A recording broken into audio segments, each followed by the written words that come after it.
posso estar longe o bastante. Eu posso estar fora da vista dos meus pastores, da minha igreja, dos meus amigos, dos meus colegas, dos meus familiares. O que fazer para eu não pecar? O que eu fazer para alimentar a minha alma, para que ela possa estar cheia do Espírito Santo? Escondi a tua palavra no meu coração, para eu não pecar contra ti.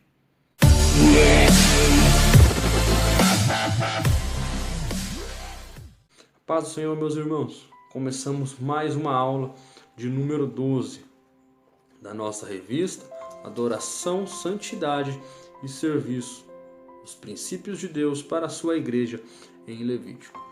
Nossa lição de número 12, que nos traz o título Os Pães da Proposição. O nosso texto áureo da nossa lição de número 12, que se encontra em Evangelho que escreveu João, capítulo 6, versículo 47 e 48, que diz assim: Na verdade, vos digo que aquele que crê em mim tem a vida eterna. Eu sou o pão da vida. Nossa verdade prática, na nossa aula de número 12, diz assim: a palavra de Deus é o alimento que nos sustenta a alma, o coração e o próprio corpo. Sem ela, a vida é impossível. Nossa leitura bíblica em classe, da nossa aula de número 12, se encontra no livro de Levítico, capítulo 4, versículos 5 ao 9. O objetivo geral da nossa lição, é importante a gente frisar, que diz assim: compreender que a palavra de Deus é o alimento que nos sustenta a alma, o coração e o próprio corpo. Os nossos objetivos específicos diz assim: para mostrar os significados dos pães da proposição, reconhecer a palavra de Deus como o pão da vida e conscientizar de que Jesus Cristo é o pão vivo que desceu do céu. O nosso ponto central da nossa lição, ele nos diz assim: os pães da proposição simbolizavam a presença do Deus da provisão. Para a gente entender essa nossa aula, é importante a gente voltar um pouco atrás e a gente ver na lição anterior, onde a gente aprendeu a respeito das lâmpadas da casa de Deus, o tabernáculo. Na nossa lição de hoje estudaremos sobre os pães da proposição. Deus havia mostrado para Moisés e recomendado para que houvesse uma mesa sempre posta com 12 pães. O interessante da gente começar a entender é que o Senhor Jesus não mandou Moisés fazer uma mesa, pedir para fazer uma mesa e colocar ali manjares ou alimentos sofisticados. Ele pediu, mostrou, e Moisés pediu para que colocasse sempre 12 pães. E tudo, como sempre falamos, tudo apontava para Cristo. O tabernáculo era um tipo de Cristo.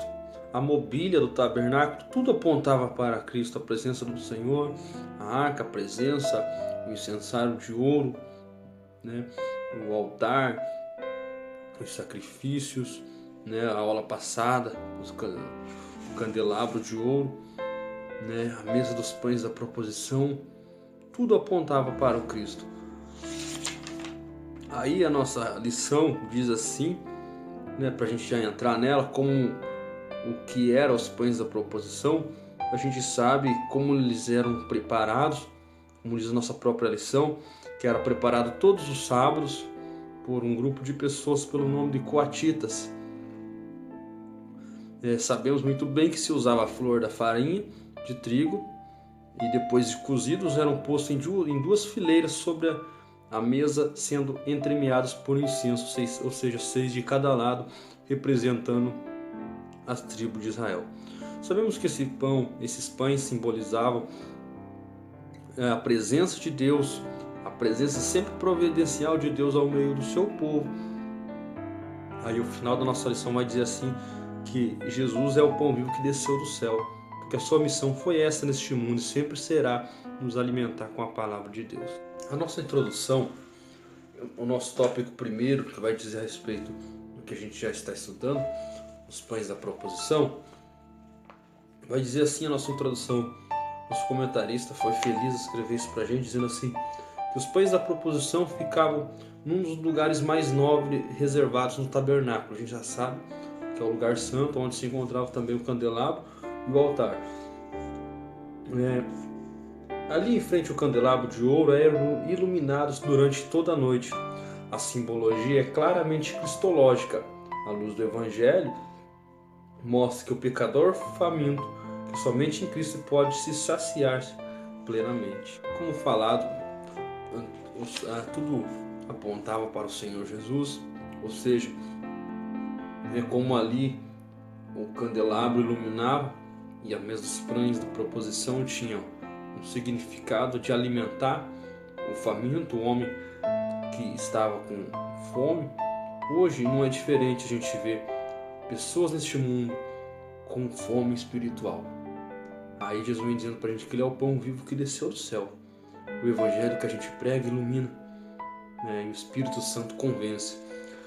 Nosso tópico primeiro, os pães da proposição, vai dizer assim: a fim de que os pães da proposição fossem introduzidos no tabernáculo, Deus ordenou o fabrico de uma mesa especial, as mesas dos pães. Nosso ponto 1, 2, 3 vai dizer assim que a mesa receberia os pães da proposição. Aqui ele vai contar detalhes para a gente sobre essa mesa, que era feita com madeira de acácia, revestido, tinha suas argolas ali, e sabe que a madeira de acácia, por ser medicinal, evitava fungos e parasitas e tantas outras coisas, e depois seria revestido com ouro. Nosso ponto 2 vai dizer a respeito dos pães da proposição, que eram preparados todos os sábados pelos coatitas ou os filhos de Coate. E como falado, usava-se os seus ingredientes como a flor da farinha do trigo, ou seja, a parte mais fina desse produto. Depois de cozido, eram postos em 2 fileiras sobre a mesa, 6 de cada lado, representando cada pão para cada tribo, ou seja, 12 pães para as 12 tribos de Israel. O ponto 3 vai dizer a simbologia desses pães. Eles simbolizavam a presença de Deus no meio do seu povo. Dessa forma, os israelitas deveriam saber que o homem não vive só de pão, mas de toda a palavra que sai da boca de Deus.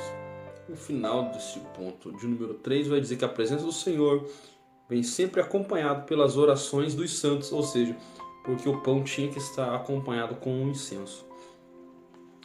A gente sabe para a gente entender melhor, a gente sabe que desde o início, quando Deus chama Moisés e mostra para ele a respeito de um tabernáculo, a vontade de Deus para ele fazer, Deus mostra todas as coisas perfeitamente, porque Deus tirou o seu povo do Egito, mas o Messias viria muito tempo depois. O Messias viria, Deus é onisciente, Deus conhece todas as coisas. E de uma certa forma, Deus quis mostrar que a santidade de Deus, que tudo que tinha no tabernáculo e seus significados, Cristo iria suprir, Cristo iria realizar na pessoa, na encarnação de Jesus Cristo.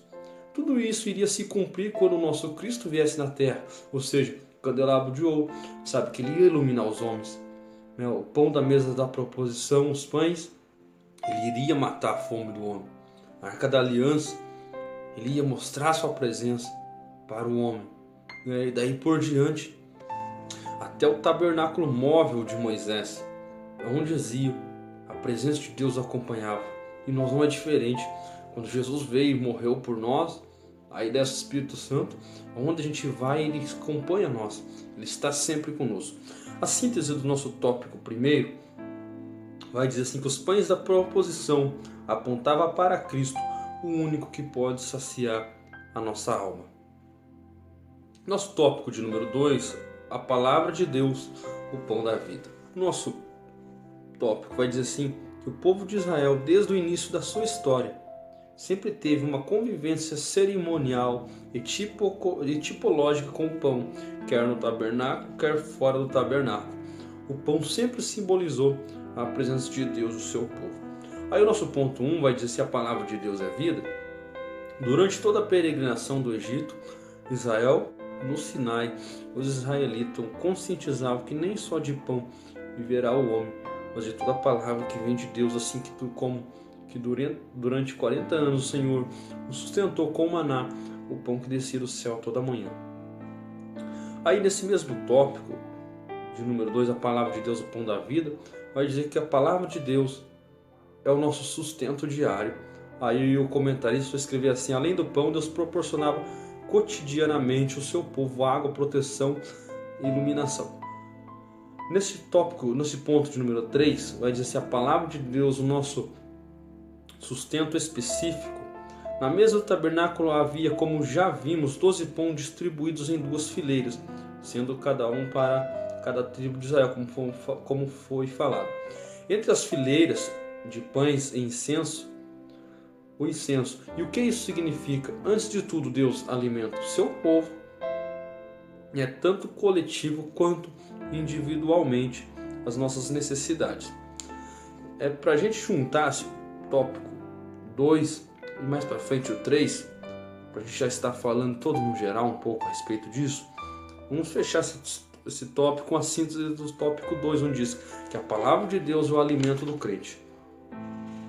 Entenda que no tópico 2 que foi lido, está dizendo que a palavra de Deus é o pão da vida, né? E o tópico 3 vai dizer que Jesus é o pão vivo que desceu do céu.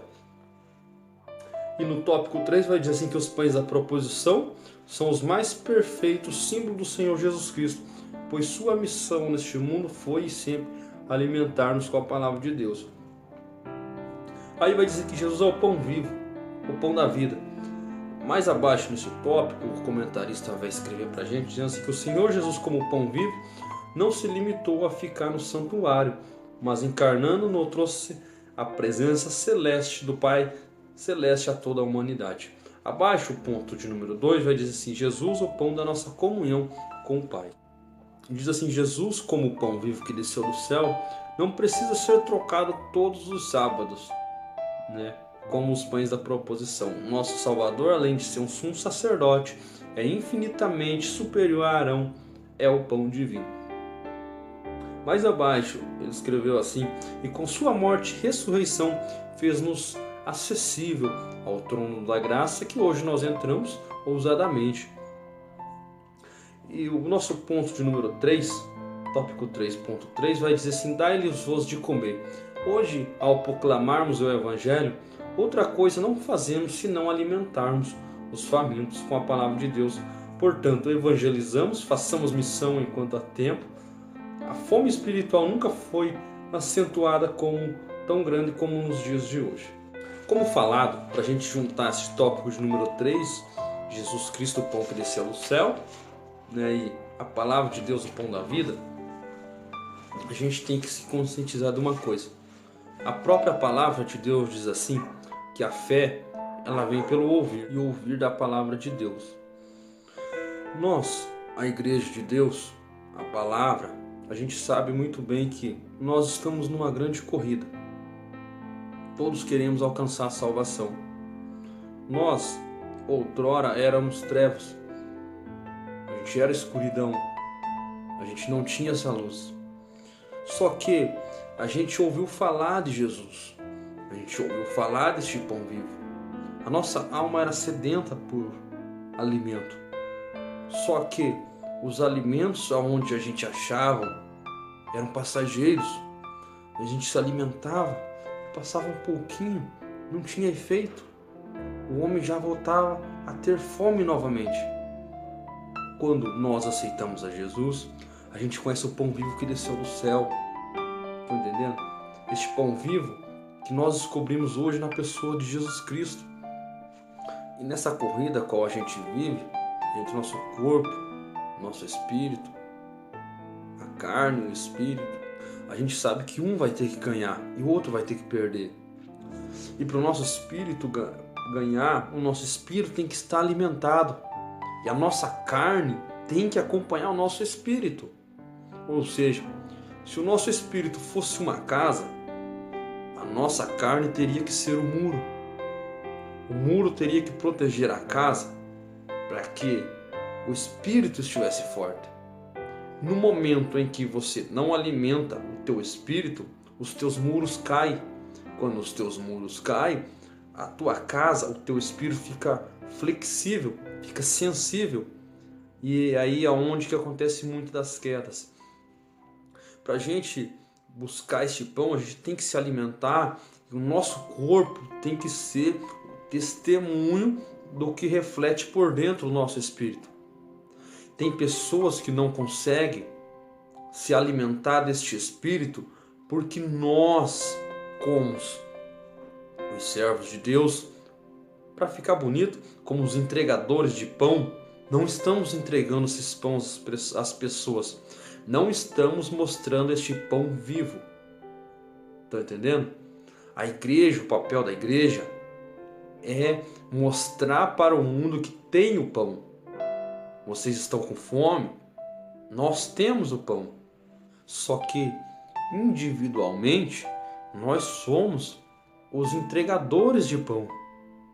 Cabe a nós evangelizarmos este mundo e mostrar o pão vivo que desceu do céu, né? A palavra como o pão. Estão entendendo? Porque neste mundo que a gente vive, as pessoas estão comendo os pães estragados.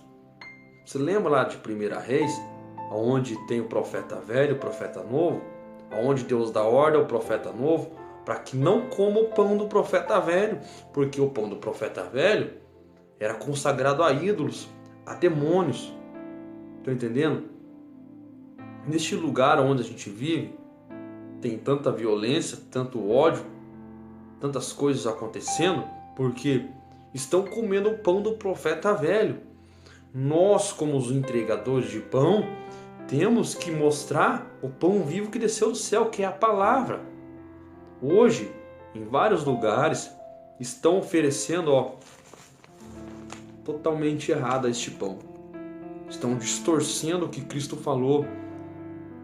Entenda, o pão lá do tabernáculo, a mesa do pão das proposição, eles tinham um símbolo tipologicamente de alimentar o homem. Jesus Cristo veio para alimentar o homem. Só que nós não mostramos para eles, para o mundo, que nós temos o pão. Entendeu? Jesus é o pão. A palavra é o pão. A Bíblia diz assim que o Espírito Santo é quem convence o homem, né? Só que o Espírito Santo só trabalha a momento em que nós mostramos o pão. Jesus como pão vivo.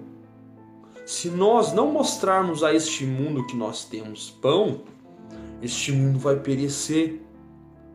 Aí a gente entra em debates, entra em discussões que precisamos de alguém que comande este mundo, este Brasil que a gente vive, porque não está tendo jeito mais. Mas quantas vezes você, como entregador de pão, mostrou este pão aqui para o teu vizinho, para o teu amigo, para o teu colega? Entendeu? Muitos cristãos ainda, infelizmente, em vez deles mostrar este pão vivo, aí isso que a gente está estudando, eles têm se alimentado do pão do profeta velho. A gente sabe muito bem que só conhecemos Deus através da sua palavra. As pessoas o Espírito Santo só vai convencer as pessoas através da palavra. Só que a gente não estuda a palavra, a gente não gosta. Entendeu? Temos que mostrar para o nosso vizinho, para o nosso mundo, para a nossa sociedade, que Cristo é o pão vivo que desceu do céu. E que se o nosso país não comer deste pão vivo, desse Jesus Cristo, não te ter parte com Ele, o nosso país não vai mudar. Vai mudar quando subirmos lá em cima com Ele, quando estivermos preparados, né? A palavra diz assim: aquele que tem ouvidos, ouça. Isso aqui não é o tema da lição, não é o comentarista que escreveu. Não, isso aqui é a palavra de Jesus. Jesus disse assim: eu sou o pão vivo que desceu do céu, né? O que a gente quer mais? Nós temos um Deus que morreu por nós. Nós temos um Deus aqui na terra ao nosso lado. Nós temos uma casa, uma morada lá no céu com Jesus. O que queremos mais? Nós temos o pão vivo. Vamos alimentar nossa alma e alimentar quem está próximo de nós. Então é isso que eu queria resumir para vocês. Neste tópico 2 e 3, Jesus Cristo, o pão vivo que desceu do céu, e a palavra de Deus, o pão da vida. Entenderam? Nós temos que ter isso conosco em mente. Lá atrás era tudo uma sombra, era tudo um projeto que Deus mostrou para Moisés, né? E quando veio um na terra, que cumpre tudo isso, e nos diz assim, que Ele é o nosso pão vivo, que nós não passaríamos fome e sede, porque temos o Espírito Santo. A nossa síntese do nosso tópico 3 diz assim: Jesus Cristo é o pão vivo que desceu do céu. A nossa conclusão diz assim: no Antigo Testamento apenas o sumo sacerdote tinha o direito de comer o pão da proposição. Através de Cristo, porém, temos acesso aos pães da proposição e também ao lugar mais santo do tabernáculo. E todas as vezes que nos reunimos para celebrar a ceia do Senhor, lembramos-nos que Jesus é a presença do Pai entre nós, Ele é o pão da vida. No Antigo Testamento, né, ali nos pães da proposição, quando chegava o sábado, os sacerdotes iam lá e comiam o pão. Hoje, como Cristo veio e morreu por nós na cruz do Calvário, nós temos direito a este pão vivo que desceu do céu. Então já mostra que o de Cristo foi superior, né? Mais abaixo ele vai dizer assim: através de Cristo não somente temos acesso aos pães da proposição, como também o lugar mais santo no tabernáculo. Além de nós termos Cristo conosco, e nós se alimentarmos desse pão vivo, conhecermos Ele cada dia mais, a gente tem também o direito de dobrar o nosso joelho e falar e Ele ouvir, através do que Ele fez por nós lá na cruz. Aí o nosso comentarista vai dizer assim, que todas as vezes que nos reunimos para celebrar a ceia do Senhor, lembramos que a presença eterna do Pai entre nós, ou seja, Ele é o pão da vida. Cada vez que nós nos preparamos para cear com Ele, para sentar à mesa com Ele, a gente pode dizer assim, dizendo melhor, se Deus e Jesus tivessem uma conversa, um falaria para o outro, meu pensamento, não está escrito, meu pensamento, que eles têm comunhão comigo. Você lembra, Pai, quando eu sentei à mesa com os 12, né, e a gente participou do pão, e eu fiz uma promessa para ele que ia ter isso aqui no nosso reino? Então, Pai, quando acontecer a hora de tocar essa trombeta, a gente vai realizar esse sonho. Nós vamos estar com o pão vivo que desceu do céu. Deus abençoe vocês, até a nossa próxima aula. Quero pedir perdão que eu não estou bem da garganta, não está saindo quase voz, mas o que importa é que a gente conseguiu. E o nome de Jesus vai ser louvado e exaltado para sempre. Deus abençoe vocês aonde vocês estiverem. Toda a honra, toda a glória seja dada a Deus. Até a nossa próxima aula. Deus abençoe.